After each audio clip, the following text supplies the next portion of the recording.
Abduri İlyar Ataman 4-cü qism Zordun boğayının sərgüzəştisi Bay texi can özməyən idi. O Zordun'un kirganligini görüp onunla kolunu uzattı. Zordun bayının yanına gelip yükünüp oldurdu. Oğlum Zordun, kızım Aygül sana ama onun gözüden yaş akkusma. Bay şu gapni qılıplı can özgən idi. Zordun tang yoruğuca bayının uruq tuqqanları ve xolum xoşnularga xabar qılıp odamlarni yığıb boğan idi. Aygül'nün yığısı hoyladiki hammalarning yuragini ezib atatdi. Hammadan bak Zordun onun yığısıga chidamay atatdi. Amma amal qancha. Kishilar oldida u Aygül'nün yeniga boramaydi-da. Şu günü tushdan keyin mahallədəki xolum qo'shnilar bayni yerligida qo'yib uy-uylarga qaytishdi. Uyda bayning tuqqanlari qolgan edi. Ular texi bayning ko'zi yumilmasdan miros davosini boshlab o'tgan edi. Ammo hech kim Aygül'ning azobiga qarab qo'ymaydi. Zordun uloqlarga halab to'kib bo'lib bo'yliga kirib, peshayvondagi miros davosi va Aygül'ning yig'isini ko'rib, zodi chidab o'ltirolmadi. O chidamay o'tirg'i tushib, Aygül'ni o'ylab qo'yishini, mush chaqda mirosdan ig'iz ichishdan uyalmayotganligini ayblaganda, bayning tuqqanlari buni fursat bilib, Aygül bilan Zordunni birla chalmada haydamoqchi bo'lib, bayni o'ltirib qizini elib boylikqa erishmoqchi bo'lgan yalong to'sh deb Zordunga tuhmat qildi. Aygül'ni bo'lsa chakarga bozulgan qatorga chiqarib, haqorat qilib ikkisini shu kechida qozining oldiga elib bordi. Qozi ozg'ina tangiga niyatini bozib bu ikkisini zindonga soldi. Ular zindonda bir oy turgandan keyin qozi ularni jamoat oldida 50 darradan urmoqchi bo'ldi. Bu chaqda Zordun mardonalik bilan Aygül'ning 50 darrasini o'ziga qo'shtirib 100 darra yedi. Kishilar Zordunning Aygül'ni qo'dishidan bu tuhmatning rost ekanligiga ishonib, Zordun bilan Aygül'ga ahonat qilishdi. Ular bayning uyiga kelganida bayning enisi uyga joylashib bo'lgan bo'lib, mirosning ko'p qismini o'zining qilib olgan edi. O Aygül bilan Zordunni satgaplar bilan haqoratlab uydan qo'g'lab chiqardi. Shunday qilib bu ikkalan bu tuhmat ahonatlarga chidamay, yurtini tashlab boshqa yurtga ketmoqchi bo'lib, karvonlarga qaytilib cho'lga kirdi. Ular texi ko'zlagan yurtga bormay turibla bu yolg'iz to'g'riqda joylashib qilishni tanladi. Chunki bu yolg'iz to'g'riq cho'llikning o'ttirsida bo'lib, bu to'g'riqning ostida mo'jizalik kichik bir buloq bor edi. Har tarafdan kelgan karvonlar bu yerdan o'tmay qolmaydi. Ular har qitim bu yerga kelganda suzuk va muzdek buloq suyidan qong'uchi ichib, bir kun orom elib, yana tulumlarni shu buloq suyida to'shqizib mang'atdi. Zordun bilan Aygül ikkisi bu yana qavatli yaxshi ko'rib qolgan edi. O ikkisi maslahatlashib, mush yolg'iz to'g'riqda joylashib qolmoqchi bo'ldi. Karvonlar ularning bu ishidan bakli xo'sh bo'lishdi va oddiy bo'lsa-mu ularning to'yini qilib qo'yishdi. Zordun o'zi ishchan bo'lg'achqa haftiga bormayla to'g'riq ostida kichik yog'och uydan birini yasab olgan edi. Aygül bo'lsa karvonlar qoldirib ketgan narsa keraklarni uyga joylashtirib, bu kichik kapini shundoq chiroyli qilib atgan edi.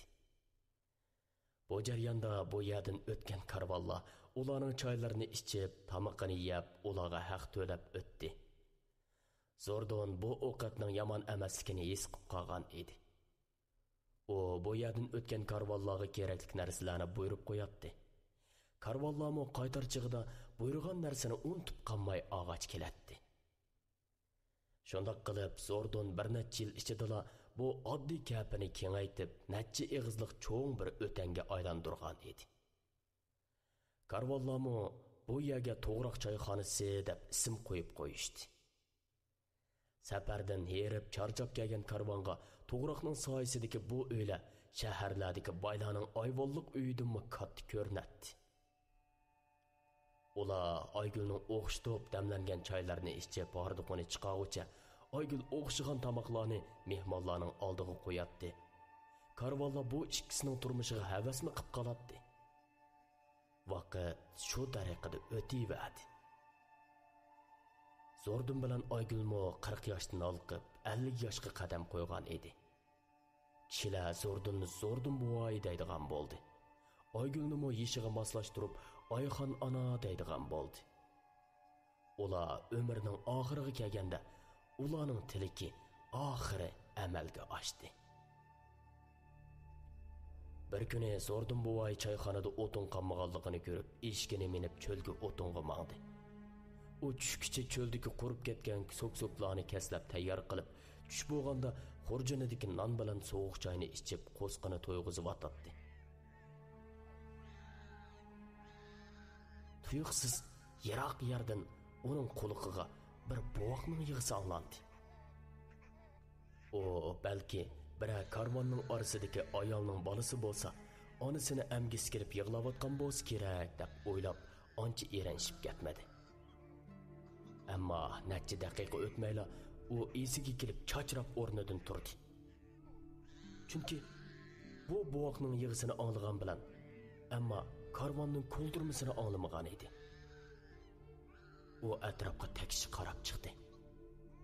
Atrofda insijin ko'rinmaydi. U turibla bir ish esib kelib, oldirab tinib o'tinlarni eshkiga besishga boshladi. Tez bo'layli ishkim, biz jinga yo'liqqan o'xshaymiz. Bilasan, bu atrof toza tinch emas. Qita.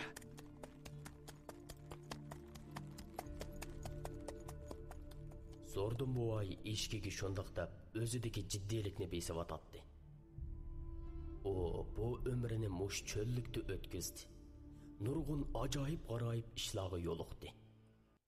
Har xil olvosdi shayotullahimi yo'liqdi.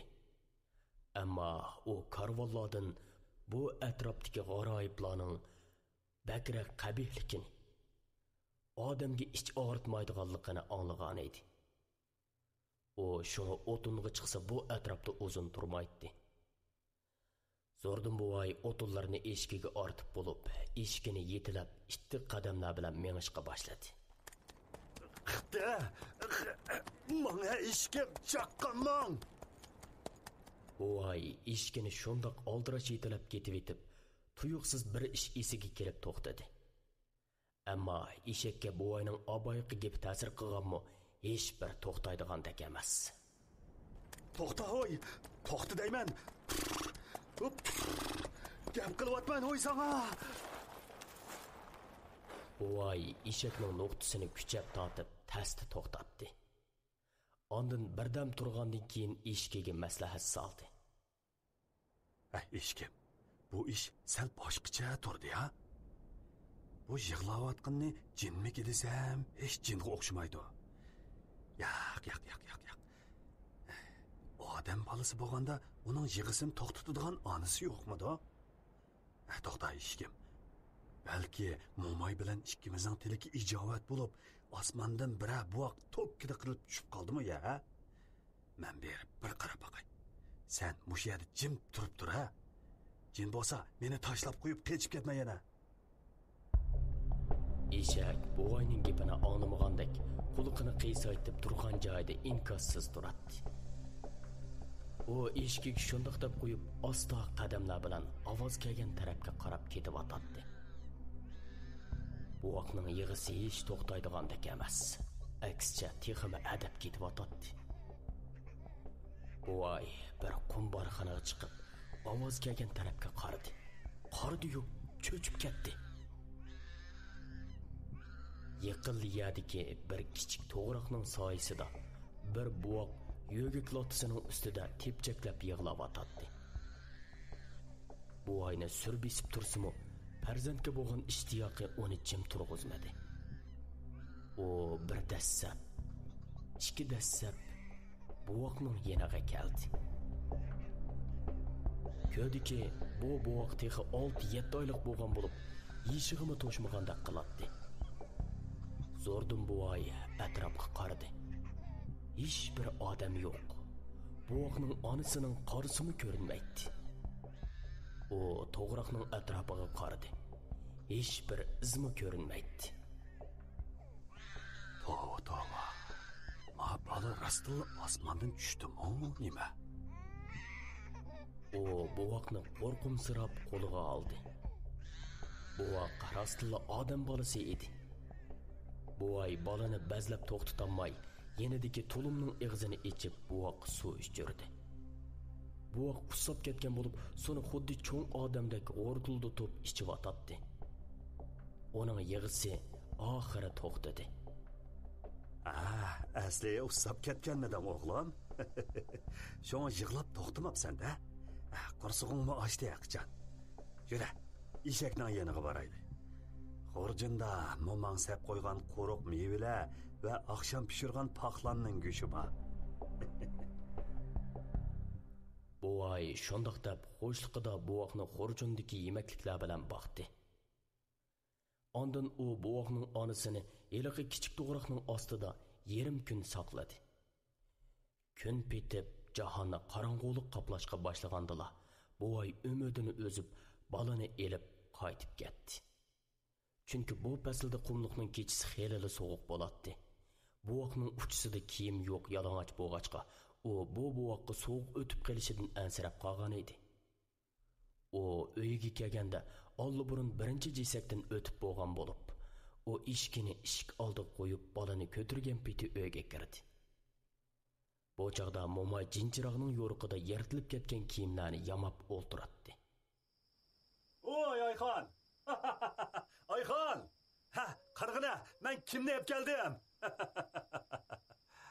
Voy, buvay, sizlar bu balani nereden ip kellar? Kimning balasi bu? Akaslar, men alay-a? Bizning balamiz osmondan pokkida oldimga tushdi. Bu nima deganlari? Tuzak gap qilsizlar. Kimning balasi bu? Nereden ekanlar? Dedim-ku bizning balamiz deb. Osmondan pokkida oldimga tushdi. Qara, sana deb beray, ha?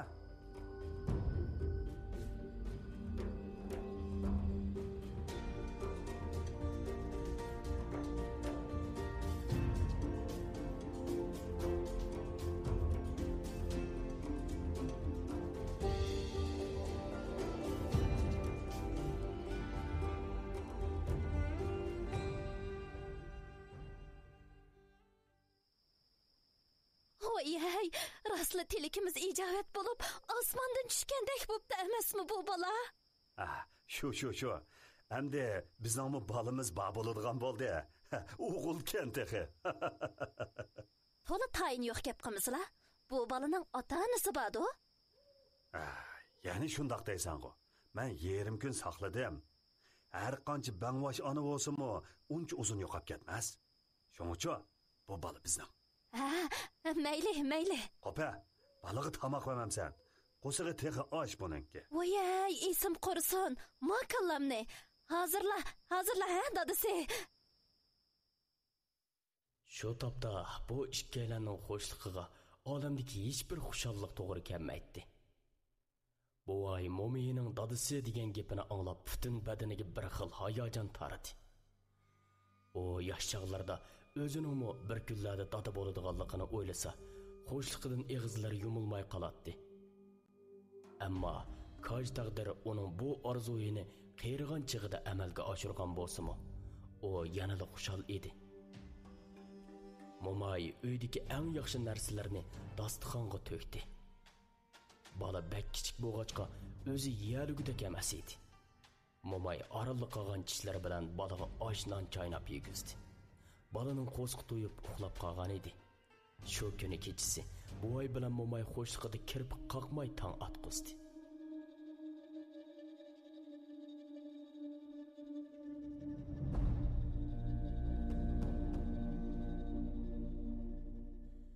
Atsi ular bolaga ism qo'ydi. Ularga bir umr farzand qadri o'tilgachga bu bolani qadr qimmatlik bo'lsin deb Qadriye degan ismni qo'ydi. Shu kundan e'tiboran Qadri bu yashangan buvay Momayning e'tiborlashida cho'ng bo'ldi.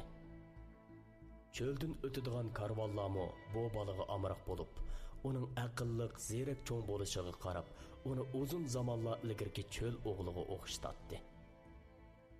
Bala çölde o'sib cho'ng bo'ldi. Uning cho'lga bo'lgan mehri boshqacha edi. Bu ay shularni o'ylab, qandoq vaqtda uxlab qolganligini bilmay qoldi.